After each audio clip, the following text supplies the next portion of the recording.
This episode is brought to you by LifeLock. It's tax season, and we're all a bit tired of numbers. But here's one you need to hear. $16.5 billion. That's how much the IRS flagged for possible identity fraud last year. Now here's a good number. 100 million. That's how many data points LifeLock monitors every second. If your identity is stolen, they'll fix it. Guaranteed. Save up to 40% your first year at LifeLock.com/podcast. Terms apply. Hello, this is Simon Brew. I'm the editor of Film Stories magazine, and a very warm welcome to a special episode of the Film Stories podcast. Sorry about that. I literally had to fly in from outer space. Come with me. And I show you how deep the rabbit hole goes. And movies that had stories. The story just sucks them in. This is just the beginning. Stories. We would be honored if you would join us. Hello and a very warm welcome to Film Stories with Simon Brew. I am Simon Brew, it's everything you need to know about me. The aim of the podcast though, well, I'm here to talk of stories of film, and I talk about development stories, production stories, marketing stories, behind the scenes stories, all the bits and bobs really that go to make the films that we know and sometimes love just that, the films that we know and sometimes love. The films I tend to choose for this podcast, they have really a bit of a mainstream leaning to them. They're films I'm interested in or invested in to some degree. I try not to punch down, I try not to do snark, and every now and then I try and bring in a special guest for a special episode of the podcast as well. And this is one of those episodes. I'm really thrilled with this as well, because what you're going to hear is a prolonged conversation with director John Badham, ostensibly about the launch of the latest version of his excellent book, John Badham on Directing. Several times in the Film Stories podcast, I've recommended both that book and I'll Be in My Trailer that he wrote with Craig Moderno. Both of those books are full of Badham stories of making films, and also lots of real tips and advice for those on the outside trying to get into film and work out how it all works. His pulling back of the curtain is hugely appreciated. Just to give some biography for him, because the conversation you're going to hear isn't tied to a particular film, so we talk about an awful lot of things. And so some of the movies that you'll know him for are Saturday Night Fever, Whose Life Is It Anyway?, Blue Thunder, WarGames, American Flyer, Short Circuit, Stakeout, Bird on a Wire, The Hard Way, Point of No Return, or The Assassin as it was known here in the UK, Another Stakeout, Drop Zone with Wesley Snipes, Nick of Time with Johnny Depp, which was the real-time movie, the 90-minute film that took place in real time. And also he's done a bunch of television work, and one of the stories he talks about in his book is the reason why he only did one episode of The Shield, for instance, and why that was, in his view, his fault too. Across the conversation, what I try to do is veer away from some of the films he's been asked about an awful lot, and I do try and go into things like Drop Zone or things like that, which I've not heard him tell that many stories of. But conversely, it's John Badham, and he's a really, really interesting man, and I hope you enjoy this conversation as much as I enjoyed my conversation with him. What I'm going to do is I'm just going to crack on. I'm going to play you a montage of a couple of clips from his films, and then we'll come to the chat the other side of this. Movie star Nick Lang is looking for a part that could change his image. You don't want me to grow up. The studio doesn't want me to grow up. I'm the only one who wants me to grow up. So to play a real cop, Please. he's going to study with the best. If I can walk his beat, if I can get under his skin, I will nail this part, Angie. Look who's here, Deucey. Oh, no. Knock yourself out, man. Mr. Comedian. Just jumpers here. You think you're doing sport camp? Huh? I'll just You think it's funny? Oh, you want to play it here? Oh, you son of a bitch! Huh? How you doing now, sport? Huh? You want to do this? You want to play with me, son? How you like that? People sometimes make mistakes. Yes, they do. How can I talk? It's not a real voice. This box just interprets signals from the computer and turns them into sound. Shall we play a game? So I've just played you a clip from some of the films of filmmaker, director, and director of so many much loved films, John Badham. I'm delighted to say that John's joined me for a special podcast episode today. So hello, John. How are you? Oh, I'm lovely. How are you? Well, I'm not as lovely as you. What people can't see is you're sat in front of a huge collection of books and a director's chair, which puts my humble collection behind me to shame. And I mean, obviously, we're here today to talk about a book first and foremost. But can I start with just where are you? How are you? Where in the world are you now as we're talking? Well, I'm in Los Angeles,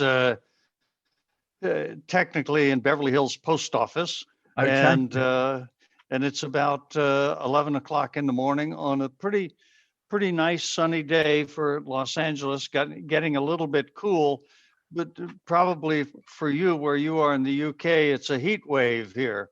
Well, yeah. So because you of course spent you were born in the UK, if I yes, got that that's right.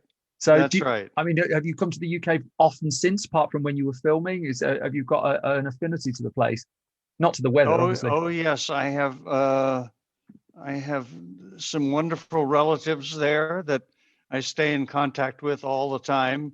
And we're swapping conversations back and forth about the U.S. elections and all the nervousness and everything that's created.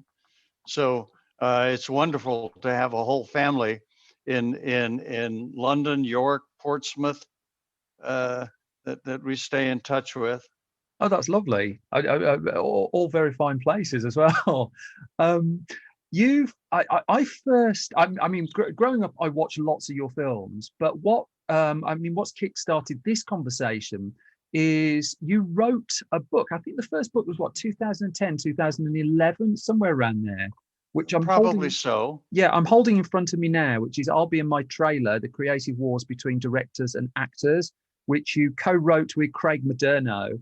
And off the back of that, you then wrote a book on directing, which you've now updated as well. And I wonder if you can just take us through the decision to put so much knowledge into these books, what the response was, and what's led you to now and updating your book on directing. Well, I think the first book started out of a reaction that I got at the American Film Institute, where I was giving a talk one day. Yeah. And on working with actors, and somebody in the class of 40 or 50 people asked me, well, John, what do you do when actors won't do what you want them to do? And I thought, oh boy, how long have you got here? How long have you got for me to answer this question? Because that's a long question. And as I'm thinking this, I noticed that the entire class had suddenly sat up straight, stopped looking at their iPhones and paying attention. And it became clear to me that there was a book in this and that I should take time to write it down. There is so much information in there because I was terrified I wouldn't have enough to write. I just put down everything I could think of in terms of working through the idea that we want to teach directors that actors are not puppets, not just meat, but they're human beings with creative impulses that we are foolish to not take advantage of.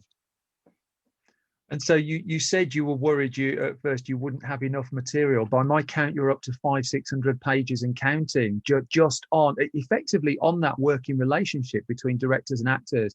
And I did think when I read the book for the first time, there's a very gossipy version of this book. There's a salacious version of this book, which you've avoided, that you've kept the anecdotes in there that are of interest to the casual film fan. But also, it struck me there's as much a book you didn't want to write when you were approaching it.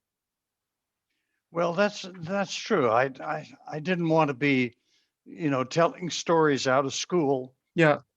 On people, and I also realized that many of the best lessons that I've learned were from my own mistakes, and that I had no embarrassment about sharing those mistakes. Yeah. That though I was having a problematic moment with a particular actor, it usually was caused by something that I was not doing very skillfully in Yeah. terms of communicating with them. And so much of the book is from that old from the movie Cool Hand Luke, with Strother Martin saying to Paul Newman, "What we got here is a failure to communicate." You didn't have to eat quite so many eggs, though, I hope. Oh, I can eat 50 eggs, yes. So when you put the first book out, I mean, firstly, I'm curious how the people featured in it, because obviously it's worth noting you've talked to a lot of people all the way from, I mean, Christopher Nolan's in the first book, isn't he? And, right through to your TV work on The Shield, Michael Chiklis, and there's a full breadth of the people you're talking to. How did the people take that project when you brought it to them? Were they as open as you were? Oh, very generous in sharing. Yeah. And I just would call them up and say, would you have lunch with me? And let's just talk about how you like to work with actors. Yeah. And that turned out to be a really good idea. First of all, because so many people have slightly different perspectives on different ideas, like rehearsal. Yeah. There's a very different perspective between Francis Ford Coppola, Steven Soderbergh, and Sidney Pollack. Yeah. And you realize that there's not just one way to do things. There are several ways that are very effective for those particular directors and the way they like to work with their actors. And that I found really refreshing, that we were not preaching one dogmatic point of view, but saying, look, there's many ways to approach these situations and many ways to work with your actors and build trust with them. It's what's important is understanding kind of the general makeup of actors' personalities and what they love about the job that they do, and that you can bring them into your world and have them contribute creatively to what you're wanting to do. There was an anecdote in the first book, I'll Be in My Trailer, which is when I knew I was completely reading the right book. And it's when you talk about the making of the film A Perfect World with Clint Eastwood, Kevin Costner, both of whom at that point, off the back of $100 million movies and real commercial highs. And you get to the creative friction between those two, that Clint Eastwood is shooting his film very quickly. Costner likes to work a slightly different way. I remember sitting there reading that and thinking, well, if those two, because I mean, it's not a gossipy conversation, and if those two are clashing just over the way it's working, what could be just like an everyday office to the rest of us, the whole world of film just suddenly feels just like 1% more reachable for us on the outside. I'm wondering if that was part of the objective going into it, as well as, digging up a really interesting story like that. Well, I think the story, apart from being interesting, is realizing how something very simple can throw a wrench into the works. Yeah. when people have creative ideas in mind, and it was just picked because here's grown, mature men who are very good at what they do, and yet they can still get into real tough arguments. And if we're not Clint Eastwood, we could be, we'd have a heck of a time solving that problem. I mean, Clint just solved it with a hammer, but I don't know that that's the best way. I don't recommend that. Yeah. To get smart alecky with your actor, because as Clint said, well, I'm the only person on the planet that can do this to you, Kevin. It's just beautiful. And I mean, I saw the contrast because you've updated the book and brought in conversations with people who direct more television as well. I mean, that's the big addition to the latest update of the director's book. But I sensed a lot more material from your chats with Thomas Schlam in there, and just as a neat companion, I thought, to the Perfect World story, Thomas Schlam, as a novice director, talks about being on the movie set of So I Married an Axe Murderer and working with Mike Myers, and how at that point Mike Myers was the huge star and Thomas Schlam was, with the best will in the world, however brilliant he is, the disposable person in that relationship if that was going to fall apart. And what was really interesting about that was that you got Schlam talking about he wished now, in hindsight, he'd just gone up to Mike Myers, 15 million a movie or whatever at that point, and just said, I'm seeing a different movie to you. And I was really taken by how succinct that was. And I wonder if you can talk to that a little bit, and if that tallies with experiences you've had as well. Because what I took from that is that you've got Clint Eastwood at one end, who was at the top of the street, and he's the one person who could do that to anyone. And then you've contrasted that with the story of a director who didn't have that power at all. Now, at this point, I temporarily interrupt the conversation because John Badham's shopping arrived at this moment, and thus we had a slight pause, and whilst it was all sorted and unloaded, I would pick the conversation up right now.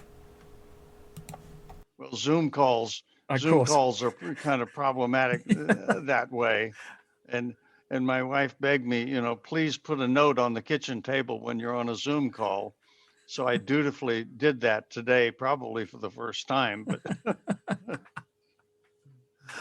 But my very wordy question then, and I'll do some cunning editing to get around this, was you've got a novice director on the set of So Married an Axe Murderer, and you seemed as keen to put perspective for them in as well of what to do when you're up against is the wrong way of putting it, but you're working with a huge movie star who holds all the power in that relationship. It's a very difficult place to be in for a director, because you are kind of at the mercy of that star. I mean, once you shot a little bit of footage with that star, they've got all the power in the world, and if they decide that they can't work with you, then it's no secret who's going to go first. The director is going to be replaced, and so how to work your way through that tactfully is tough. So I understand that Thomas Schlamme had this kind of problem where he, didn't quite know what to do at that point, and later on thought that he should have been more confrontive.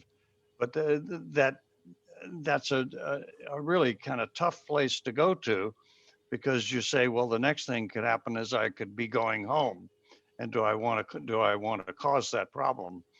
The best thing I can think of is having conversations with your actor and trying to get more to the root of the problem about, where are we disagreeing, and how are we doing that? And I think that he came to that realization afterwards, that instead of being stuck with in misery every day, which just sounds like he was for however many days they shot, that they were always confronting each other, that to sit down and say, we're seeing this movie differently. How can we get together, and what is it that I'm not doing right? But I think it takes a little bit of maturity, and to get to that point where you're not fighting your way through it, but trying to find a way to a reasonable working relationship with your actor, and sometimes they can be very difficult, as they're very nervous about what they're doing and doing their role, and they may be very sweet in person, but when you get on the set, suddenly you're realizing now that you're carrying this entire movie on your shoulders, or you may be just carrying one line. You could be the poor actor who's got one line and is terrified of doing it. uh, and the director's, so much of the director's job at that point is trying to be supportive and saying, I'll catch you if you fall. Don't, don't worry. I'm going to watch out for your performance. That works especially well with players who have only smaller parts. Yeah. But even with bigger parts, I mean, good actors like to be directed. They like notes, but they like notes that they can use, and um, so that's kind of one of those conversations you have to have with an actor, which is, how do you like to work? How do you like to go first in a scene where you're the first person shot? Or how do you feel about notes? Do you like a lot of notes? Do you like no notes? Do you want me to leave you alone? Or do you want me just to talk to you in terms of the metronome? Turn the metronome up, go faster. Turn the metronome down, go slower. That's what Sir Ben Kingsley does. And he says to his directors, just tell me the result you want. Interesting. But our American actors are definitely trained, hopefully in a different way, where it's not so result oriented. Yeah. The huge takeaway I got, the revelation I took from the book, and I've taken this book into when I've done press junkets now as well, is the idea that directors are scared of actors. That at the level of and I mean, once someone says it, you just think, oh yeah, that's perfectly obvious. But for instance, I took the book into an interview with Zoe Saldana, where he was promoting a couple of films, and I put that very same thing to her. It's like, do you agree with that? Would you say that's right? She, yeah, absolutely, without question. Directors are more scared of actors than it's ever really appeared. And what really struck me is that seems to go right the way up the scale. And I wonder if you could just relay one or two instances in your career of the films you've worked on for those new to the book of how you've got over moments like that. Well, it can be very intimidating. I mean, when I got to come to the UK and work with Laurence Olivier, Donald Pleasance, Kate Nelligan, it was very unnerving for me. I mean, I had, the first movie I ever saw in my life was Henry V, right, directed and starring Laurence Olivier, and he kept insisting that I call him Larry. It's very hard for me to call him Larry. No, Larry, dear boy, Larry. And I say, yes, sir, Larry, sir. But thank goodness he is such a understanding and such a gentleman, and being a director too, he kind of helped win my trust in this case, so that I felt more comfortable around giving him adjustments and giving him directions. It can be very unnerving for you. Yeah. But the most common thing that I find is that many television directors, in particular, they're very good with the equipment. They can shoot wonderful visual shots. They know exactly how the camera works. They know how the microphones and the lights and all of that hardware works really nicely. But human beings are another matter. I mean, they have this annoying habit of having their own opinions. I mean, your camera doesn't have its own opinion. It either works or it doesn't work. And so you have to learn how to deal with these people you're afraid of. And so many directors nowadays will hide behind video assist, behind the monitors, and won't talk to the actors at all, and just hope that you cast somebody right and properly, and that you're going to let them do their thing and stay out of their way. So if you have an actor that's brilliantly on top of his character, then that kind of works for you in a way. But the actor doesn't feel good about it. Feels like he's just in a vacuum. Yeah. Acting his heart out for a scene, and then there's cut, and you don't hear anything else except, "Oh, we'll go again," or "No, let's go to the close-up." You don't get any kind of feedback, and so trying to where I teach directing, one of our biggest jobs is trying to get people used to working with actors, Yeah. and getting used to good ways to speak to them that the actors understand. There's a whole little language that any even halfway decently trained actor understands. Yeah. And being able just to use that language and that terminology is going to be so much more interesting than coming at them with different results, like go faster, have fun with this. I want you to be really angry here. Those kind of horrible directions that actors just hate. Yeah. They don't like it at all. I was watching Drop Zone this afternoon. I was going back to a couple of your films. Yeah, I remember seeing that when it first came out over here. And I mean, it struck me watching that you've got in the two lead roles, for instance, in that film, two very strong-willed forces of nature in Wesley Snipes and Gary Busey. And I just wonder if you can kind of take us back to directing people like them, because presumably they know what they want to do. They've got firm ideas of what they want to do. And also they come, I think Gary Busey at that point was coming with a reputation of being, quite challenging at times to work with. And I wonder how you approach something like that. Well, it's interesting because I had two different relationships. I was brand new to Wesley Snipes, and he's very direct about everything he wants, and there's no mucking about. And he really does not want you to talk to him in kind of spiritual woo-woo terms and what happened when his father beat him when he was little, or he wet the bed, or all that kind of character backstory. Wesley just wants to know what we're looking for here. Yeah. And he'll give it to you.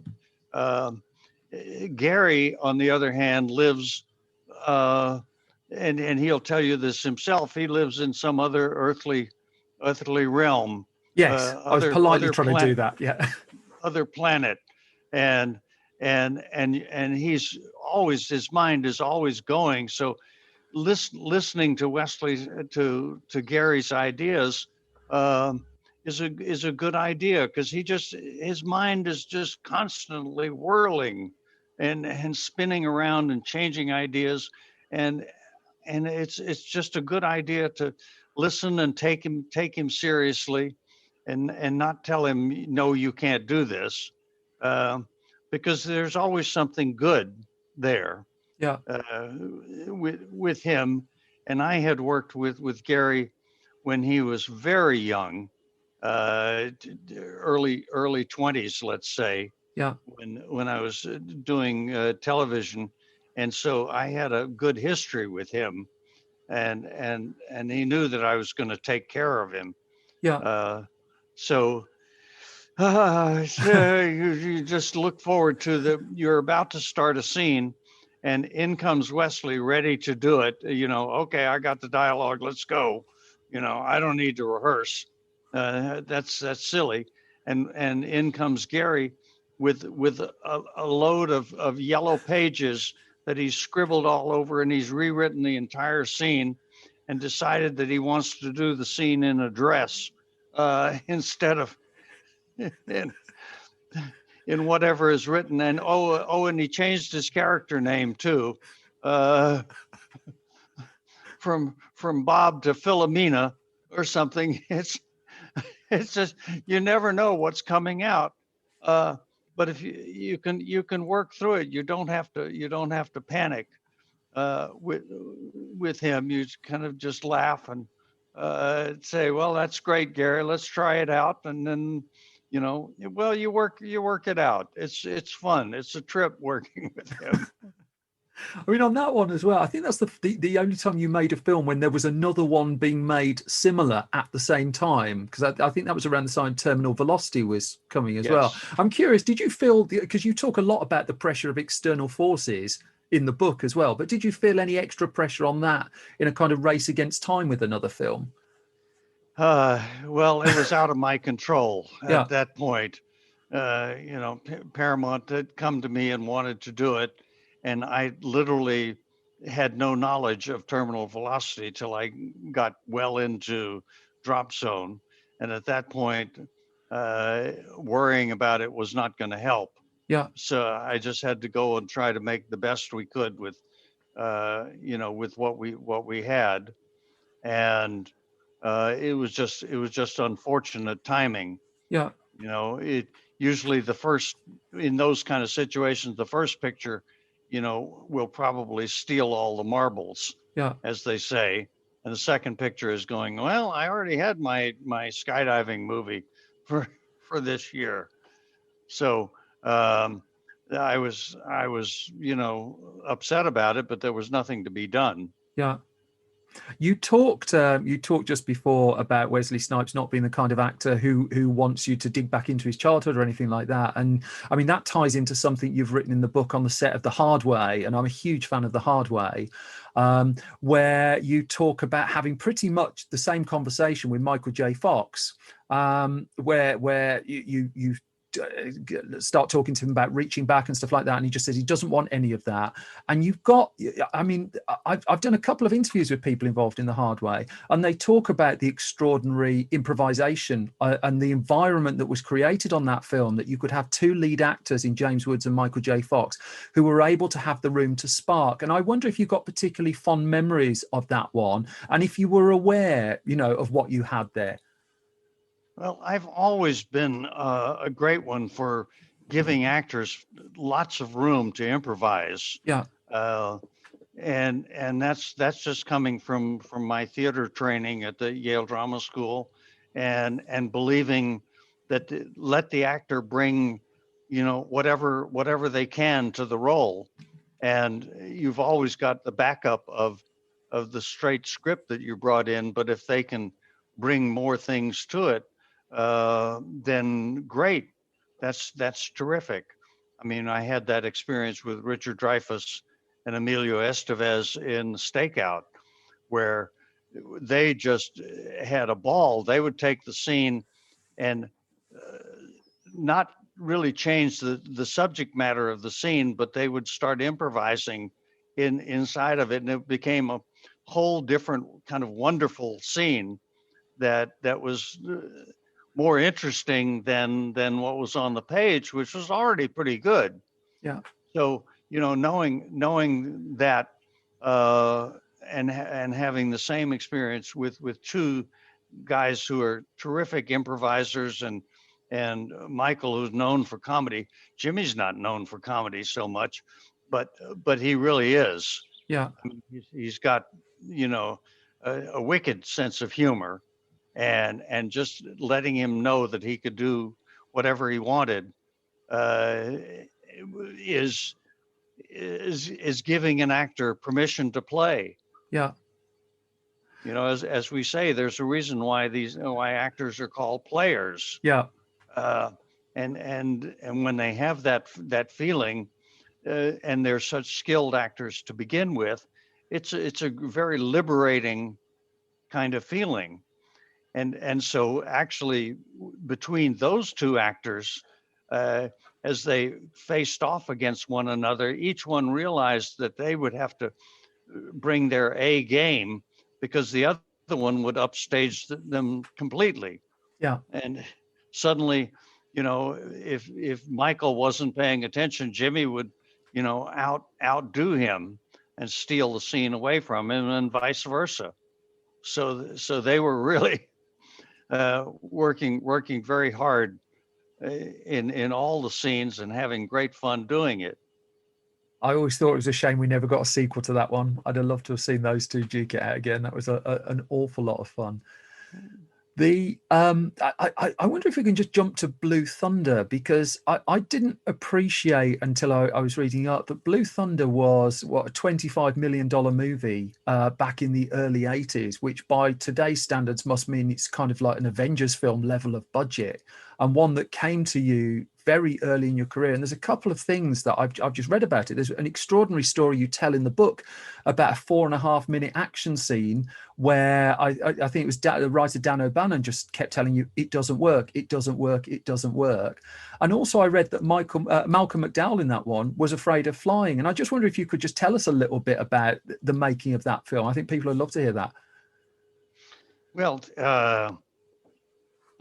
the interesting thing about that $25 million budget, we were making it for Columbia Pictures. Head of production never believed for a minute that we would ever be able to make it for that much. He had in mind 30 or 35, and we said, no, we'll do it for this 25. And he said, oh, I don't know that you'll ever do it. This was the first major action piece that I had ever done. I had never done something with so much action, and so it was a great learning experience for me, especially in regard to things like the chase down the river, helicopters chasing down in the Los Angeles riverbed, which is basically a big concrete tunnel open to the sky, but you're flying under bridges and maybe 5 feet off the ground with two helicopters chasing one another.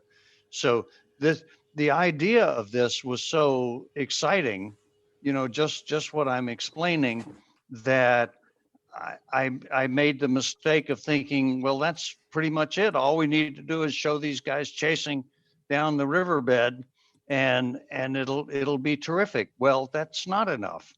You needed, very specific incidents to happen. One helicopter fires at the other helicopter, who then ducks out of the way. You need these little incidents. Maybe Scheider almost runs into a bridge, but barely ducks it. And so we wound up with a 4.5 minute long scene that was boring as hell. And we kept trimming it bit by bit, but until we got down to the essence of where there was actually action, reaction, incidents happening that were putting the other character in the chase in jeopardy, putting Scheider in jeopardy, putting the chasers in jeopardy, things like that. Until we whittled it down, it didn't play well. It just was one of those things that went on and on.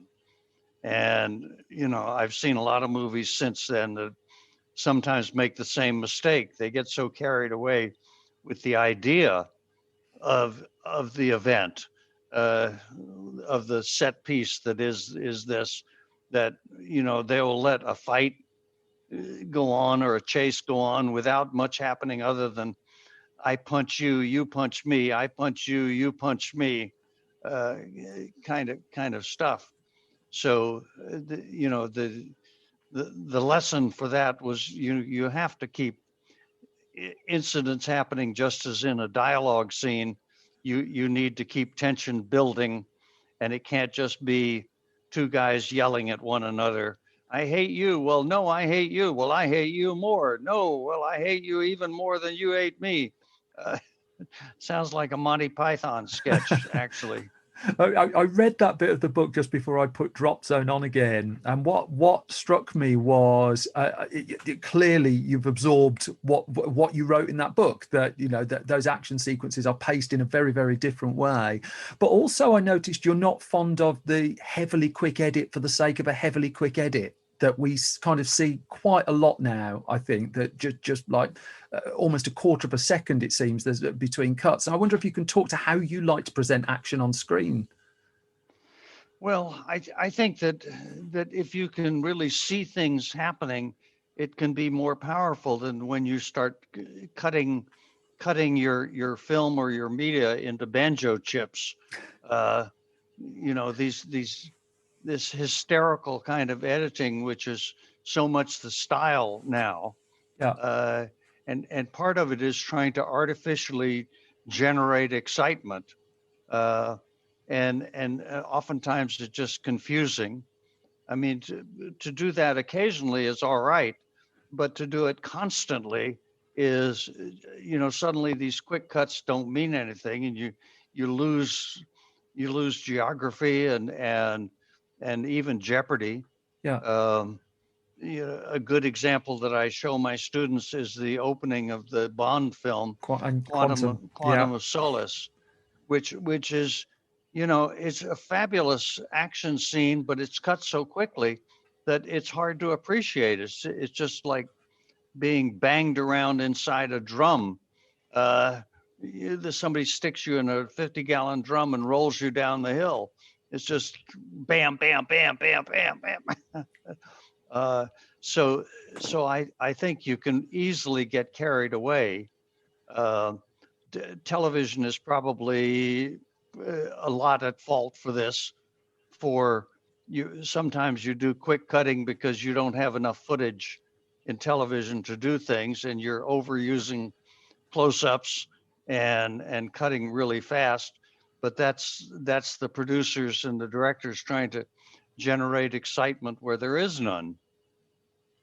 I'm hopelessly overrunning my time. I wonder if you can just indulge me 2 more questions, if that's okay. Do you have the time for that? Is that go ahead? Okay, I'm deliberately not trying to ask you about the films that you're always asked about, because I could talk to you about things like WarGames that I really love forevermore.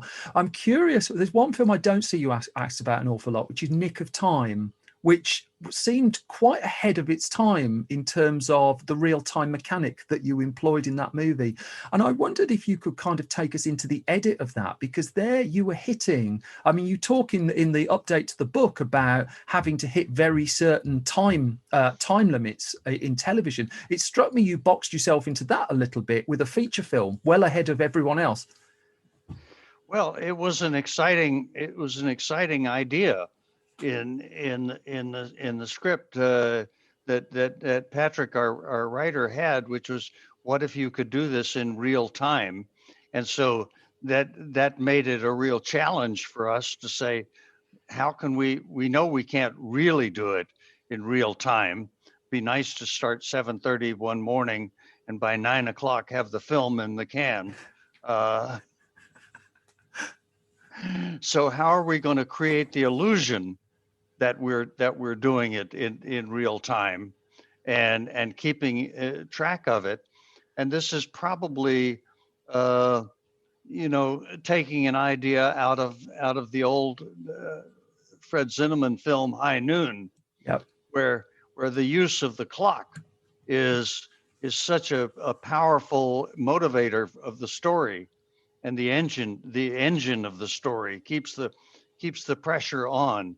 If you tell Johnny Depp that you've got 90 minutes to do such and such, or we're going to kill your daughter, then we're keeping the pressure on always. Well, there's only an hour left. There's only 30 minutes left. There's 10 minutes left.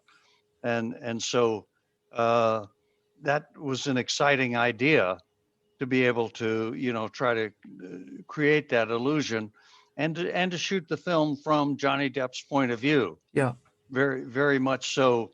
It was very powerfully motivated in the way that we shot the angles from, like when he's in the taxi cab riding to the Bonaventure Hotel where he's supposed to kill somebody.